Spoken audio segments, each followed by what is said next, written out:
जय हिंद दोस्तों, स्वागत है आप सभी का एक बार फिर से एक नए वीडियो के साथ। उम्मीद है कि पुराने वीडियोस आप लोगों को पसंद आ रहे होंगे। वर्तमान समय में हमारी मध्यकालीन भारत के इतिहास की सीरीज चल रही है, जिसके तहत हम लोग आज दिल्ली सल्तनत का लास्ट वीडियो देखने वाले हैं। जो लोग चैनल पर नए हैं, एक बार इसी वीडियो के डिस्क्रिप्शन में आप लोग चेक कर लेंगे। पुराने सभी वीडियोस की लिंक यहाँ पर शेयर कर दी गई है और आप लोग जाकर पुराने वीडियोस देखकर अपना नोट्स बना लें। अगर आप स्टेट पीसीएस और यूपीएससी की प्रिपरेशन हिंदी माध्यम से करना चाहते हैं तो इस चैनल को सब्सक्राइब कर लेंगे, क्योंकि यहाँ पर आप लोगों के लिए सभी content free of cost provide किए जा रहे हैं यूपीएससी के सिलेबस के अकॉर्डिंग। अगर आप लोगों को इस चैनल पर वो चीजें मिल रही हैं तभी सब्सक्राइब करिएगा। इसी वजह से मैं बोल रहा हूं कि एक बार आप लोग प्लेलिस्ट में जाकर सभी कंटेंट जरूर चेक कर लेंगे। अगर हम लोग बात करें तो 400 से ज्यादा लेक्चर अभी आप लोगों को मिल चुका है इस प्लेटफॉर्म पर, जो पूरा का पूरा यूपीएससी के सिलेबस के अकॉर्डिंग है। तो चलिए आज के वीडियो के बारे में बात करें। वीडियो शुरू करने से पहले मैं आप लोगों से एक चीज बता दूं, या फिर मैं क्वेश्चन ही पूछ रहा हूं कि आप लोग अगर कहें तो जितना भी आप लोगों ने अभी तक दिल्ली सल्तनत पढ़ा है, क्योंकि दिल्ली सल्तनत से बहुत सारे प्रश्न हर एग्जाम में बनते हैं, तो मैं सोच रहा हूं कि क्यों ना 50 इंपॉर्टेंट क्वेश्चन का मैं आप लोगों को एक टेस्ट दे दूं। ठीक, तो अगर आप लोग कमेंट में बताएंगे तो मैं उसके अकॉर्डिंग आप लोगों से एक 50 क्वेश्चन बनाऊंगा। मोस्ट इंपॉर्टेंट क्वेश्चन होंगे जो प्रीवियस ईयर के पेपर के भी रिपीट होंगे और सबके सब यूपीएससी के सिलेबस के अकॉर्डिंग होंगे। जैसे कि यूपीएससी का लेवल होता है उस हिसाब से क्वेश्चन बनाकर मैं 50 क्वेश्चन पीडीएफ के साथ मैं अगले वीडियो में आप लोगों से देने वाला हूं। ठीक, तो जैसा भी होगा आप लोग कमेंट करके बताएंगे। अगर आपको टेस्ट देना है तभी मैं इतनी मेहनत करूंगा, क्योंकि आप सबको पता है कोई टीम नहीं है हमारे पास, अकेले वीडियो शूट करता हूं, अकेले ही आप लोगों के लिए मैं कंटेंट तैयार करता हूं। ठीक, तो अगर आप लोगों को ऐसा लगता है कि दिल्ली सल्तनत इंपॉर्टेंट है और उसका एमसीक्यू आप लोगों को सॉल्व करना चाहिए, तो मैं 50 क्वेश्चन की एक सीरीज बनाने वाला हूं और एक वीडियो के माध्यम से मैं आंसर भी बताऊंगा। लेकिन अगर आप लोग खुद आंसर करके मुझे बताएंगे तो ज्यादा बेटर लगेगा। चलिए शुरू करते हैं आज का वीडियो। आज का वीडियो फैक्ट पर बेस्ड है, क्योंकि पिछले वीडियो में हम लोगों ने दिल्ली सल्तनत के प्रशासन के बारे में देखा था। आज हम लोग कला और साहित्य के बारे में देखेंगे। एक बार बात कर लेते हैं। देखिए, जो दिल्ली सल्तनत है इसमें आप लोगों को चित्रकला और मूर्ति निर्माण बहुत कम देखने के लिए मिलेगा। यहां पर क्या होता था, ज्यादा से ज्यादा भवन का निर्माण किया जाता था। ठीक, भवन हो गया, मस्जिद हो गया, इन सब का निर्माण किया गया है। कुछ ऐसे प्रतिबिंब हैं जिनका निर्माण किया गया है, तो सारी चीजें हम लोग देखेंगे। अगर हम लोग कला की बात करें तो उसमें चित्रकला भी आता है, स्थापत्य कला भी आता है, मूर्ति कला भी आता है, लेकिन दिल्ली सल्तनत में केवल स्थापत्य कला को वरीयता दी गई थी। तो कला के तहत हम लोग स्थापत्य कला को देखेंगे। जितने शासक थे किस किस चीज का निर्माण करवाए हैं, बहुत प्रश्न बनता है यूपीएससी में, छोटे एग्जाम्स में भी। और लास्ट में हम लोग देखेंगे कि दिल्ली सल्तनत के तहत कौन कौन से साहित्यकार थे और उनकी कौन सी कृतियां या फिर साहित्य वर्ल्ड फेमस हुई, जो आपके एग्जाम में प्रश्न के रूप में पूछी जाती है। चलिए शुरू करते हैं। सल्तनत कालीन कला तथा साहित्य, तो उसमें सबसे पहले हम लोग स्थापत्य कला देखेंगे, आर्किटेक्चर। ठीक है, तो सबसे पहला शासक कुतुबुद्दीन ऐबक गुलाम वंश का संस्थापक था। इसने कुव्वत उल इस्लाम मस्जिद का निर्माण करवाया। ये मस्जिद है, ठीक, कहां पर, तो मेहरौली में। दिल्ली में अगर आप लोग रह रहे होंगे तो एक बार जाके देखेंगे, जो कुतुब मीनार है, कुतुब मीनार परिसर में ही क्या है, कुव्वत उल इस्लाम मस्जिद का भी निर्माण किसने करवाया है, कुतुबुद्दीन ऐबक ने। इसी में अलाई दरवाजा का भी निर्माण करवाया है, किसने, अलाउद्दीन खिलजी ने। आगे मैं बात करूंगा। ठीक, उसके बाद कुतुबुद्दीन ऐबक ने 2.5 दिन का झोपड़ा बनवाया। कहां पर, तो अजमेर में। अजमेर में 2.5 दिन का झोपड़ा बनवाया। ऐसा कहा जाता है ये जो 2.5 दिन का झोपड़ा बनवाया गया है, यहाँ पर पहले हिंदू मंदिर हुआ करता था, या फिर हिंदुओं में संस्कृत का विद्यालय था, जिसे चौहान वंश के शासक विग्रहराज के द्वारा बनवाया गया था। ठीक, तो उसे तुड़वाकर इसने 2.5 दिन के अंदर, मतलब 2.5 2.5 दिनों के अंदर इसने वहां पर एक मस्जिद का निर्माण करवाया, जिसका नाम इसने 2.5 दिन का झोपड़ा दिया। सब चीजें मैं आप लोगों को वीडियोस में क्लियर कर चुका हूं, क्योंकि सभी शासकों पर स्पेशल वीडियो हैं। एक बार मेरा रिक्वेस्ट है, आप लोग प्लेलिस्ट में जाकर या फिर इस वीडियो के डिस्क्रिप्शन में लिंक है, जाकर पुराने वीडियो जरूर देख लेंगे। ठीक, इसने कुतुब मीनार की नींव रखी। आपसे प्रश्न बनता है कि कुतुब मीनार का निर्माण किसने करवाया, तो कुतुब मीनार का निर्माण अगर हम लोग देखें तो नींव इसने रखी कुतुबुद्दीन ऐबक ने, लेकिन आगे चलकर इल्तुतमिश ने उसे पूरा किया था। ठीक, तो 3 चीजें इसने बनवाई, कुव्वत उल इस्लाम मस्जिद और 2.5 दिन का झोपड़ा और कुतुब मीनार की नींव रखी। इल्तुतमिश की बात करें तो सुल्तानगढ़ी का मकबरा, यहां से यूपीएससी का एक इंपॉर्टेंट प्रश्न है कि भारत के इतिहास में मकबरा निर्माण शैली का जन्मदाता कौन था? तो इल्तुतमिश था, और भारत में पहला जो मकबरा बना वह सुल्तानगढ़ी का मकबरा था। ठीक, इसने हौज ए शमसी का निर्माण करवाया और शमसी ईदगाह, अगर किसी भी निर्माण में शमसी लगा है तो आप समझ जाइए कि इल्तुतमिश ने उसका निर्माण करवाया है। ठीक, उसके बाद आ जाता है गयासुद्दीन बलबन, जो एक इलवरी तुर्क था, कहाँ का? गुलाम वंश का ही था। आपको पता है ये जो इल्तुतमिश है इसे गुलाम का गुलाम कहा जाता है। ये सब प्रश्न मैं बना के आप लोगों से पूछने वाला हूं अगले वीडियो में, जो 50 इंपॉर्टेंट क्वेश्चन आप लोगों को मिलने वाले हैं, दिल्ली सल्तनत का विथ पीडीएफ मिलेगा। ठीक, चलिए, बलबन इसने अपने मकबरा का निर्माण करवाया था। बलबन का मकबरा जो है उसका निर्माण इसने खुद करवाया था। अक्सर मकबरा होता क्या है? मकबरा का मतलब यह है कि वह स्थान जहां पर अस्थियों को दफनाया जाए, ठीक, उसको मकबरा बोलते हैं। तो ये बलबन ने अपना मकबरा खुद बनवाया था। इसकी एक विशेषता है कि विशुद्ध इस्लामिक शैली से यहाँ बनाया गया है। भारत में पहली बार विशुद्ध इस्लामिक शैली द्वारा निर्मित मकबरा कौन सा है? तो बलबन का मकबरा है। ठीक, आगे बढ़ते हैं। अलाउद्दीन खिलजी, सीरी का किला इसने बनवाया। अलाई दरवाजा मैंने अभी बताया, कहां पर? कुव्वतुल इस्लाम मस्जिद में। अलाई दरवाजा और सीरी का किला, हौज ए खास और 1000 स्तंभ का महल। 1000 स्तंभ महल कई बार प्रश्न में पूछा गया है, तो याद रखेंगे अलाउद्दीन खिलजी द्वारा बनवाया गया था। ठीक है, सॉरी माफी चाहूंगा, तबीयत ठीक नहीं चल रही, इस वजह से थोड़ा खांसी आ रही। चलिए बात करते हैं आगे हम लोग। गयासुद्दीन तुगलक पर आते हैं। इसने तुगलकाबाद का किला बनवाया, दिल्ली में पड़ता है तुगलकाबाद, वहीं पर इसका मकबरा भी है। किसका? गयासुद्दीन तुगलक का। गयासुद्दीन तुगलक जिसे हम लोग जीएसटी भी बोलते हैं, गयासुद्दीन तुगलक, इसने अपने मकबरे का निर्माण करवाया था। कैसे?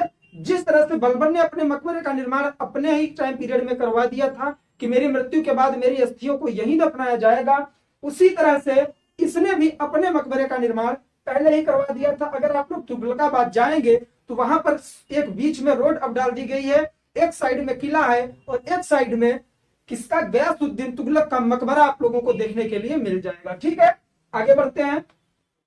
इन सब शासकों के बारे में डिटेल में वीडियो दे चुका हूं, एक बार फिर बोल रहा हूं, आप लोग जाकर देख लेंगे। मैं यहाँ ज्यादा एक्सप्लेन नहीं करूंगा क्योंकि पूरा का पूरा वीडियो आज फैक्ट पर आधारित है। ठीक, मोहम्मद बिन तुगलक, MBT, मोहम्मद बिन तुगलक के नाम से आप लोगों को क्या पता चलता है? यही वह ऐसा शासक है दिल्ली सल्तनत का जिसने बहुत बड़े बड़े निर्णय लिए, लेकिन अपनी लक की वजह से यह सक्सेस नहीं हो पाया।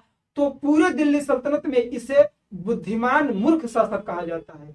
बुद्धिमान मूर्ख शासक, यह कैसा कॉम्बिनेशन है सर? तो बुद्धिमान इसलिए कि सबसे ज्यादा पढ़ा लिखा, समझदार और सही निर्णय वाला शासक था, लेकिन इसके निर्णय का जो परिणाम होता था वह इसके जस्ट विपरीत हो जाता था, जिस वजह से इसे क्या कहा गया? पागल भी कहा गया, रक्त पिपासु भी कहा गया, मूर्ख भी कहा गया। ठीक, इसने आदिलाबाद का किला बनवाया, उसके बाद जहां पनाह का निर्माण इसने करवाया। ठीक है, तो दो ही चीजें इंपॉर्टेंट है, याद रखिएगा। अगर एफएसटी के बारे में बात करें, फिरोज शाह तुगलक के बारे में, तो फिरोज शाह तुगलक वही है जिसे दिल्ली सल्तनत का अकबर कहा जाता है। इसने भी अपने मकबरे का निर्माण करवाया था। ठीक, तो वो चीज आप लोग याद रखिएगा। सिकंदर लोधी, लोधी वंश में हम लोग अगर आ जाए तो इसने मोट मस्जिद का निर्माण करवाया। कई बार यूपीएससी में, एटलीस्ट एसएससी में भी यह प्रश्न बना है कि मोट मस्जिद का निर्माण किसने करवाया था? तो सिकंदर लोधी ने करवाया था। उसके बाद एक हिंदू शासक थे जिनका नाम था राजा कुंभा। इन्होंने चित्तौड़ दुर्ग में या फिर चित्तौड़गढ़ में कीर्ति स्तंभ का निर्माण करवाया, और इस स्तंभ को यूपीएससी हमेशा पॉइंट आउट करता है। तो इसके निर्माता का नाम जैता है और प्रशस्तिकार अमी और महेश है। प्रशस्तिकार का मतलब यह है, जैसे आप लोग प्रयाग प्रशस्ति पढ़े थे स्कंदगुप्त के बारे में, उसी तरह से कि एक स्तंभ होगा उस पर इनका वर्णन किया जाएगा। ठीक, तो इन्होंने जब मालवा पर विजय प्राप्त की थी राजा कुंभा ने, तो इन्होंने चित्तौड़ में एक कीर्ति स्तंभ स्थापित किया था जिसका निर्माण जैता द्वारा किया गया, और उसमें लिखने वाले अर्थात प्रशस्तिकार अमी और महेश नामक दो व्यक्ति थे। आगे बढ़ते हैं, अब हम लोग साहित्य पर आते हैं। इसे ध्यान से देखिएगा आप लोग। सबसे पहला साहित्य आता है दिल्ली सल्तनत का ताज उल मासिर। ताज उल मासिर नामक साहित्य के रचनाकार थे हसन निजामी, और ऐबक के संरक्षण में इन्होंने इसका निर्माण या फिर रचना किया था। ठीक, तबकात ए नासिरी के निर्माणकार या फिर रचनाकार कौन है? तो मिनहाजुद्दीन सिराज, मैंने केवल सिराज लिखा है, पूरा नाम इनका मिनहाज उद्दीन सिराज है। और नासिरुद्दीन महमूद के संरक्षण में इन्होंने तबकात ए नासिरी के बारे में लिखा। तबकात ए नासिरी एक पुस्तक है जिससे हमें इतिहास के बारे में बहुत सारी जानकारियां मिलती हैं। ठीक, उसके बाद तारीख ए फिरोज शाही, फतवा ए जहांदारी, इन दोनों रचनाओं का या दोनों साहित्यों का रचनाकार जो था वह जियाउद्दीन बरनी था। ठीक है, तो याद रखेंगे। उसके बाद आता है फुतुहात ए फिरोज शाही। यह फुतुहात ए फिरोज शाही एक आत्मकथा है जिसे खुद फिरोज शाह तुगलक ने लिखा था। फिरोज शाह तुगलक ने अपनी आत्मकथा फुतुहात ए फिरोज शाही के नाम से लिखा था। किताब उल रहला, मोस्ट इंपॉर्टेंट, यूपीएससी में बनता है प्रश्न, मैं इसे स्टार लगा दे रहा हूं। तारीख ए फिरोज शाही, तबकात ए नासिरी, ये सब यूपीएससी में पूछे गए प्रश्न हैं और रिपीट भी होते हैं। बहुत लोग बोलते हैं ना यूपीएससी में प्रश्न रिपीट नहीं होता, आप लोग पेपर एक बार चेक करिएगा। ये जो फैक्ट होते हैं, रचनाएं होती हैं, ये रिपीट होती है चाहे 10 साल बाद चाहे 15 वर्षों बाद। ठीक, तो ये चीज आप लोग याद रखेंगे। तारीख ए मुबारक शाही, इसकी रचना अहमद सरहिंदी द्वारा की गई थी सैयद वंश के संरक्षण में। ठीक, कई बार संरक्षण भी पूछ लेता है। फुतुह उल सलातीन, इसके जो रचनाकार थे वह ख्वाजा इसामी थे। इन्होंने देखिए क्या बताया है कि ख्वाजा इसामी ने एक पुस्तक लिखी जिसका नाम है फुतुह उल सलातीन, और इस पुस्तक में उन्होंने भारत में जब गजनवी महमूद गजनवी अटैक करता है तब से लेकर तुगलक वंश तक के इतिहास की इन्होंने बात की है। उस पुस्तक का नाम क्या है? फुतुह उल सलातीन। इसमें भी मैं स्टार लगा रहा हूं, आप लोग याद रखेंगे। 8वां नंबर जो है महमूद गजनवी से लेकर तुगलक वंश तक की हिस्ट्री के बारे में इन्होंने इसमें बात की। उसके बाद आता है ये 5 रचनाएं मोस्ट इंपॉर्टेंट है। अमीर खुसरो, अमीर खुसरो को तूतीय हिंद बोला जाता था, मैं बात करूंगा। तो इनकी रचनाएं कौन सी हैं? किरान उस सादेन, मिफ्ता उल फुतूह, आसिका, नूह सिपिहर और तुगलक नामा। मोस्ट इंपॉर्टेंट, इसमें ट्रिपल स्टार लगाइए,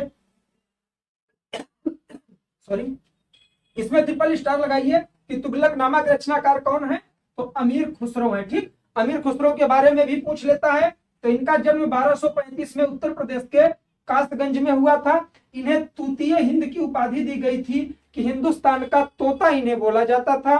विदेशी इतिहासकारों ने इन्हें यह उपाधि दी है। अगर इनके समय की बात करें तो बलबन के शासनकाल से लेकर मोहम्मद बिन तुगलक तक के शासनकाल को इन्होंने देखा। अर्थात बलबन जो गुलाम वंश का शासक था, अंतिम सबसे प्रतापी शासक माना जाता है दास वंश का या गुलाम वंश का। तो बलबन जैसे ही गुलाम वंश की समाप्ति होती है, शमसुद्दीन क्यूमर्स की मृत्यु के बाद, उसके बाद शासक किसका आता है? तो खिलजी वंश का आता है। खिलजी वंश में आप लोग किसे पढ़ते हैं? जलालुद्दीन खिलजी, अलाउद्दीन खिलजी, मुबारक शाह खिलजी। इन सब के शासन पीरियड में भी अमीर खुसरो विद्यमान थे। और आगे चलकर जब उस वंश के बाद तुगलक वंश की स्थापना हुई, मतलब इन्होंने 3 राजवंश देखा दिल्ली सल्तनत का, इसलिए इंपॉर्टेंट है। पहले गुलाम वंश में इन्होंने बलबन का कार्यकाल देखा, कैकूबाद का देखा और क्यूमर्स का देखा। और जब क्यूमर्स की हत्या होती है 1290 ईस्वी में, तब स्थापना होती है किसकी? तो वह आता है खिलजी वंश। खिलजी वंश का पहला प्रतापी शासक जलालुद्दीन खिलजी, उसके शासन को भी इन्होंने देखा। उसके बाद अलाउद्दीन खिलजी, उसके भी शासन को इन्होंने देखा। मुबारक खिलजी, उसके शासन को भी इन्होंने देखा। किसने? अमीर खुसरो ने। उसके बाद कई और शासक आए और जब खिलजी वंश का अंत हुआ और स्थापना हुई तुगलक वंश की, जिसकी स्थापना गयासुद्दीन तुगलक ने की, उसके टाइम पीरियड में भी अमीर खुसरो थे। आगे चलकर जब मोहम्मद बिन तुगलक आता है तो मोहम्मद बिन तुगलक के शासन पीरियड में इनकी मृत्यु हो जाती है। तो कई बार प्रश्न बना है, क्रम पूछ लेता है आप लोगों से कि किस वंश के किस शासक के टाइम पीरियड में अमीर खुसरो विद्यमान थे। तो बलबन से लेकर मोहम्मद बिन तुगलक, अर्थात 3 राजवंशों का इन्होंने टाइम पीरियड देखा। शुरू के 3 कौन कौन से? गुलाम वंश, तुगलक वंश, सॉरी गुलाम वंश, खिलजी वंश और तुगलक वंश। तुगलक वंश के बाद सैयद वंश आएगा, फिर लोधी वंश। 5 राजवंश हो गए। ठीक, इन्होंने सितार और तबला का आविष्कार किया। प्रश्न बनता है कई बार, स्टार लगाइएगा। कव्वाली शैली के जन्मदाता हुए, कव्वाली का निर्माण भी इन्होंने ही किया। तो इतने इंपॉर्टेंट फैक्ट दिल्ली सल्तनत के कला और साहित्य से रिलेटेड थे। यहां मैंने हेडिंग नहीं बनाई है, आप लोग बना लेंगे। ये दिल्ली साहित्य का दिल्ली सल्तनत का साहित्य है, ठीक, यहां से लेकर पूरा यहां तक, ठीक। इधर हो गई रचना और यहां पर हो गया रचनाकार या फिर साहित्यकार और यहां पर हो गया शासक या फिर सुल्तान, ठीक है। ऐसे आप लोग लिख लेंगे कि किसके संरक्षण में हुआ। इतनी ही चीजें हैं, स्क्रीनशॉट लेकर याद करिए, फैक्ट के तौर पर है, चीजें याद करनी पड़ेगी। आप लोगों का कमेंट बताएगा कि अगला वीडियो आप लोगों को अब विजयनगर और बहमनी साम्राज्य का चाहिए या फिर दिल्ली सल्तनत के तहत 50 इंपॉर्टेंट क्वेश्चन आप लोगों से मैं दूं। और इसमें मैं पहले से बता दूं, जैसे पिछले एमसीक्यूज में मैं आप लोगों को आंसर हाईलाइट कर देता था, इसमें आंसर भी हाईलाइट नहीं रहेंगे, आप लोग प्रैक्टिस भी कर सकते हैं, ठीक। तो चलिए आज के लिए बस इतना ही, मिलेंगे नेक्स्ट वीडियो में, तब तक के लिए जय हिंद, जय भारत, बाय बाय।